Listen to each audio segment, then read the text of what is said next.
Slick back. No, no, slick back. That's what I said. Slick back. No, nigga, I'm a pimp named Slick back. Pimp named Slick back. Pimp named, pimp named, pimp named Slick back. Nigga, are you deaf? I'm a pimp named Slick. Assalamualaikum warahmatullahi wabarakatuh. Saya Nandeli Devina. Saya Amanda Anastasia. Saya Anita Marcella. Di sini kami akan membahas mengenai metode dualitas dan metode simplex. Udah ya? Oke, ikuti pembahasannya ya. Untuk kali ini saya akan memberitahu kegunaan metode simplex dan dualitas. Metode simplex dan dualitas digunakan untuk menemukan suatu solusi optimal dan masalah pemrograman linear, sedangkan konsep dualitasnya terkait dengan melibatkan dua masalah, yakni primal dan dual. Itu untuk dualitas.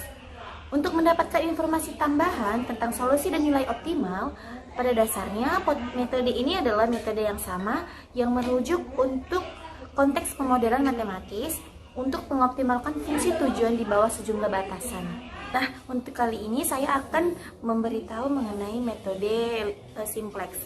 Metode simplex sendiri memiliki arti suatu teknik dalam pemrograman yang sistematis, otomatis, matematis juga yang digunakan untuk mencari solusi optimal dari suatu masalah linear, terutama pada program linear. Dan metode ini pertama kali ditemukan oleh George Dentich pada tahun 1947. Itu adalah sejarah singkat mengenai metode simplex. Untuk soal pembahasan metode simplex, saya akan memberi contoh di video selanjutnya. Jadi di sini soalnya adalah maksimumkan Z sama dengan 8x1 tambah 9x2 tambah 4x3 dengan kendala-kendala seperti ini. Untuk angka selanjutnya, kendalanya yang tadi kita ubah dengan menambahkan sama dengan di sini. Untuk menambahkan sama dengan di sini, kita harus membuat pertambahan slack S1, S2 tambah S3 juga. Nah, sehingga dapatlah fungsi kendalanya menjadi 8x1 tambah 9x2 tambah 4x3 tambah S1 tambah S2 tambah S3. Untuk di inisiat tabelnya, di bagian tabel yang ini, yang atas, itu adalah angka yang kita ambil dari soal yang ini. 8 ini, 9 ini, 4 ini. Untuk 0 ini diambil dari S1 karena dalam S ini mengandung arti 0, tapi dia tidak ditulis. Jadi kita taruh sini, kita pindahkan. Nah, untuk mengisi ini S1, S2, kolom-kolom ini kita ambil dari kendala. Untuk S1 ini contohnya di sini ada angka 1 kan. Sementara di kendala pertama dia tidak ada angka 1.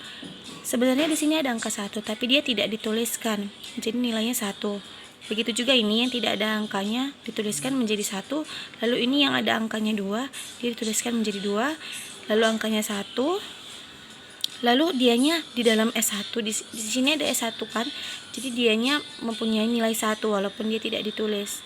Lalu dia di sini di S1 yang pertama dia tidak ada angka S2 atau huruf S2, jadi dia di sini tetap 0.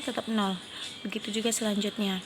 Untuk nilai NK-nya yang paling ujung ini diambil dari nilai ujung pada kendala ini. Jadi tinggal ditulis aja 2, 3, dan 8. Oke, seperti itu. Setelah membuat tabel inisial tadi, kita akan membuat tabel iterasi 1. Tabel iterasi 1 ini mirip dengan tabel yang sebelumnya, namun dia menambahkan kolom ZJ, CJ, ZJ, dan rasio di sini. Untuk kolom ZJ ini kita dapatkan dari 0 ditambah dengan 1, 0 dikali dengan 1, lalu ditambah 0 dikali dengan 2, lalu ditambah 0 dikali dengan 7, dan hasilnya 0. Untuk yang seperti ini juga memiliki cara yang sama seperti yang sebelumnya. Lalu untuk mengisi CJ dan ZJ ini, kita mengurangkan antara ini dan ini. Jadi dari 8 dikurang 0 itu 8, 9 dikurang 0 itu 9, sampai seterusnya.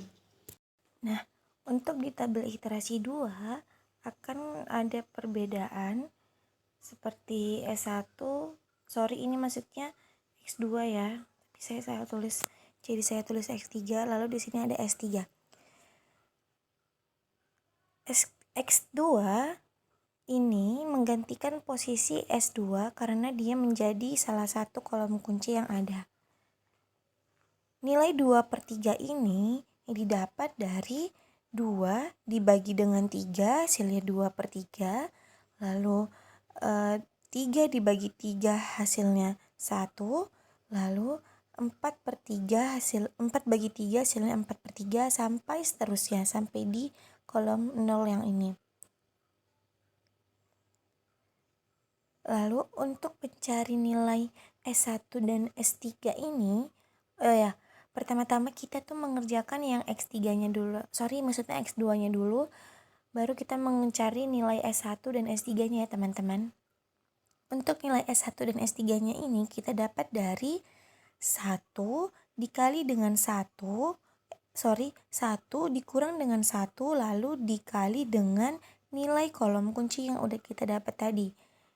Ini dikali dengan ini 2/3. Jadi 1 dikurang dengan 1 lalu dikali dengan 2/3.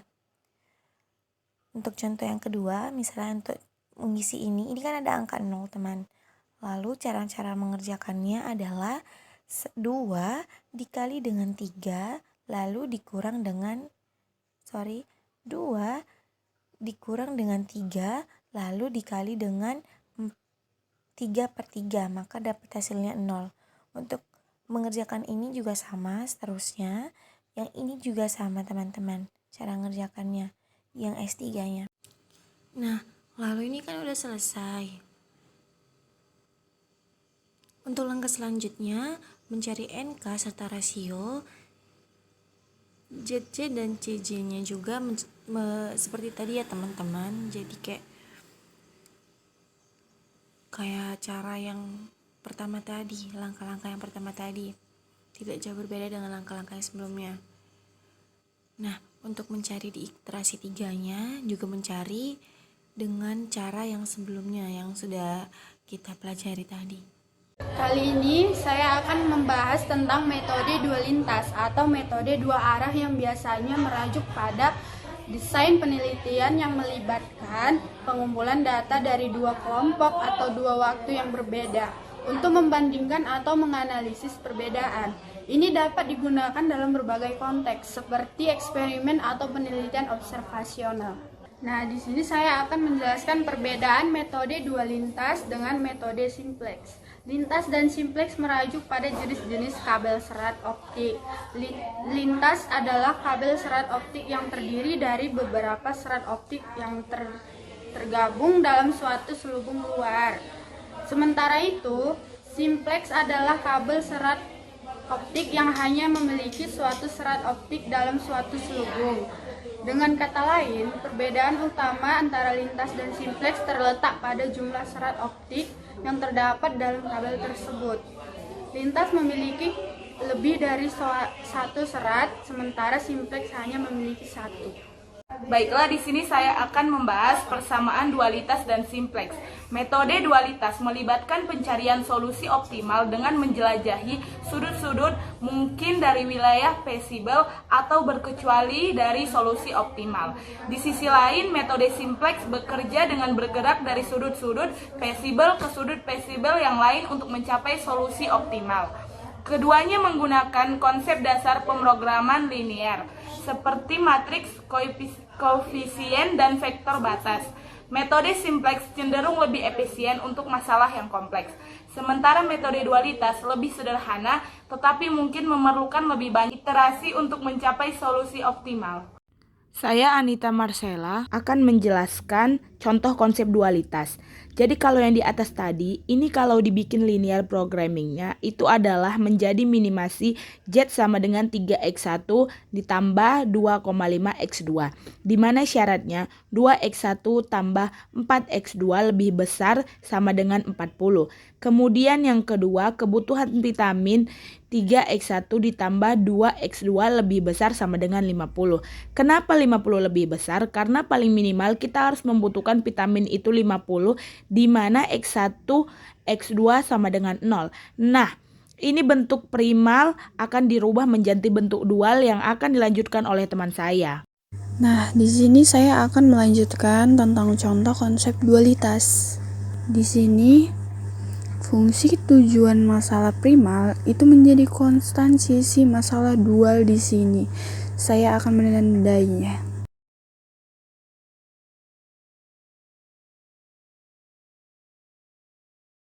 Ini adalah titik sisi kanan di dual atau di kendalanya.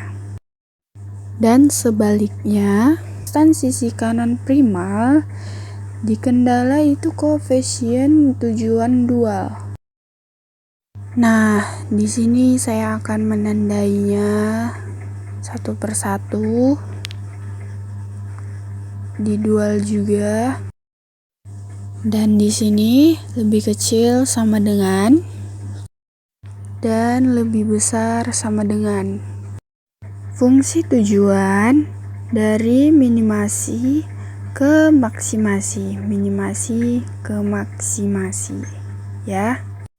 Setiap kolom pada primal itu berhubungan dengan suatu baris pada kendala. Jadi 2x1 dan 31 menjadi 2y1 dan 3y2. Dan sebaliknya. Banyaknya kendala dual itu sama dengan banyaknya variabel dual. Jadi, dual ada 2, maka di sini juga ada 2. Nah, di akhir penjelasan ini sebagaimana penjelasan tentang contoh soal konsep dualitas, bentuk primal dan bentuk dual. Sekian dan terima kasih. Sekian dari pembahasan kami dan maaf jika banyak kesalahan. Thanks for watching.